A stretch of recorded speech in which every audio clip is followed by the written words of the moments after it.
अलेख महिमा भजीव जेमंत धर कर्म जोग दंड। अलेख महिमा स्मरण करने वालों को यह कहा गया है कि आप कर्मयोगी बनो। कर्मयोग, ज्ञान योग, ये शास्त्रों में कही गई है। उसमें से कर्मयोग सर्वोत्तम है, श्रेष्ठ है, क्योंकि कर्म के बिना यह धरा पर हम ना जीवित रह सकते, ना क्रियाशील हो सकते। जहां पर हम लोग रह रहे हैं ये कर्ममय दुनिया है। इस दुनिया में रहने के लिए, जीवित रहने के लिए, सुरक्षित रहने के लिए कुछ कर्म करना पड़ता है। इसलिए कर्म योग के आधार से आप ज्ञान योग की ओर जा सकते हैं। तो कर्म योग अलेख महिमा स्मरण करने वालों को करने के लिए कही गई है कि कर्मयोग करो। कर्मयोग से आपका शुद्धता प्रारंभ होगा। आपकी हर कर्म जब शुद्धि होते जाएंगे तो एक दिन संपूर्ण कर्म विशुद्ध हो जाएगा और आप जिस दिन पूरे कर्म से स्वच्छ हो जाओगे उस दिन अपने आप स्वतः मन में एक शांति आएगा। और मन जब शांत आएगा, स्थिर होगी, मन स्थिर होने से ईश्वर का स्मरण करने में किसी भी प्रकार की व्यवधान नहीं होता। और कहा गया है जिसका मन अंतःकरण स्थिर है वहां पर ही ईश्वर का डेरा होता है, वहां पर ही ईश्वर ने विराजित होते हैं। इसलिए भक्त हृदय रत्न सिंहासन प्रभु करिछंति विजय। कहा गया है भक्त का हृदय ही भगवान का सिंहासन है, रत्न सिंहासन है। और भगवान का रत्न सिंहासन जैसा निर्मित करने के लिए कर्मयोग की जरूरत है। कर्मयोग से आप अपना हृदय को एक पवित्र बना सकते हो। शुद्ध कर्म, पवित्र कर्म के आधार पर अपने हृदय को पवित्र एवं शुद्ध, निष्कलंक बना सकते हो। और ऐसा हृदय में विराजन में तनिक भी संकोच नहीं करता, ऐसा कहा गया है। और इसमें संत कवि भीमभोई जी पुनः दोहराते हुए कहते हैं, मन ही निर्मल हृदय निर्मल होइथिब सदा काल,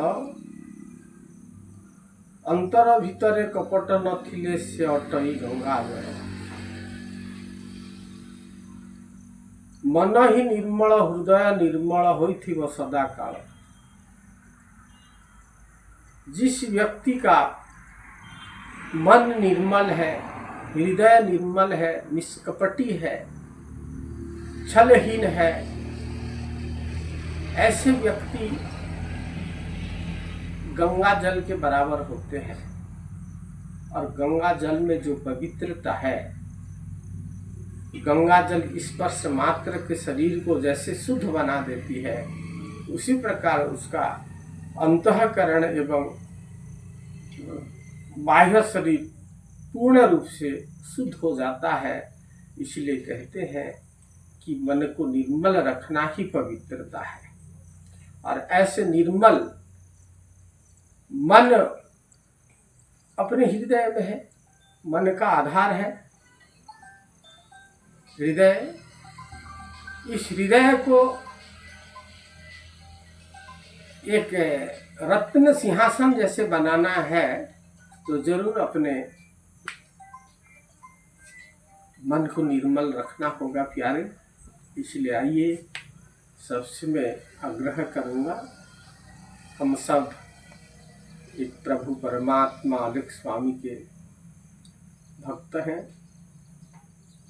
संपूर्ण वैदिक वस्त्रधारी ही नहीं, कीट पतंग तरु तृण पशु पक्षी से लेकर सभी भगवान कहते हैं सभी मेरे भक्त हो, और सबसे मेरा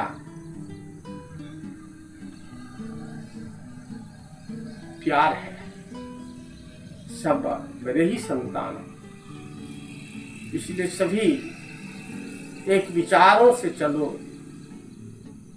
सुख समृद्धि होगा, राष्ट्र की सुरक्षा होगी, स्वयं का सुरक्षा होगी, समाज एक सुंदर होंगे एवं सुचालित से संचालित होगा। ऐसा प्रबुद्ध महिमा स्वामी के विचार है। इसलिए आइए सभी हम इस धर्म के विचारों को अपनाते हुए संसार से आगे बढ़ेंगे। व्यक्ति को आगे बढ़ाना, समाज को आगे बढ़ाना, राष्ट्र को सुरक्षा देना ही हर धर्म का कर्तव्य है। और धर्म इसलिए आविर्भाव होता है राष्ट्र को बचाने के लिए, संपूर्ण देश विश्व को बचाने के लिए, विश्व में स्थित सभी प्राणियों को बचाने के लिए। और सभी प्राणी राष्ट्र तब बचेंगे जब हमारे हृदय से विनाश रूपी विचारे खत्म हो जाएगा, हानिकारक कर्म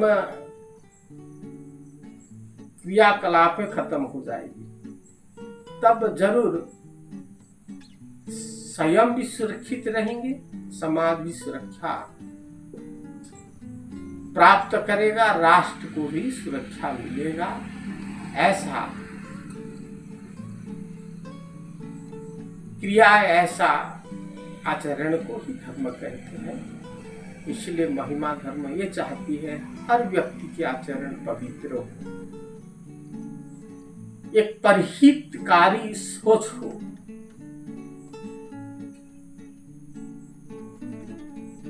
सुंदर विचारें वान व्यक्ति बने। ऐसा भावनाओं के साथ महिमा धर्म का प्रचार प्रसार के लिए सभी साधु संतों को संत कवि भीमभोई की रचित ग्रंथावली सौंपा गया है। इस ग्रंथों में भरी हुई समाज कल्याणकारी जो ज्ञान है सबको बांटो, ऐसे भावों के साथ प्रबुद्ध महिमा स्वामी हम लोगों को सौंपे हैं।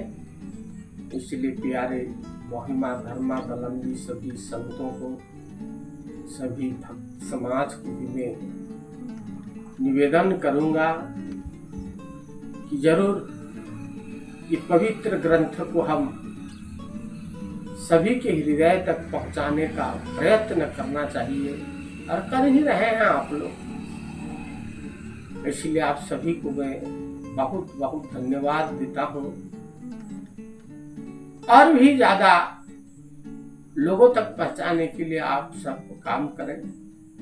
भगवान आपको असीम ज्ञान प्रदान करें, ऐसा मैं ईश्वर से भी निवेदन करता हूँ। गुरु महिमा अलग है।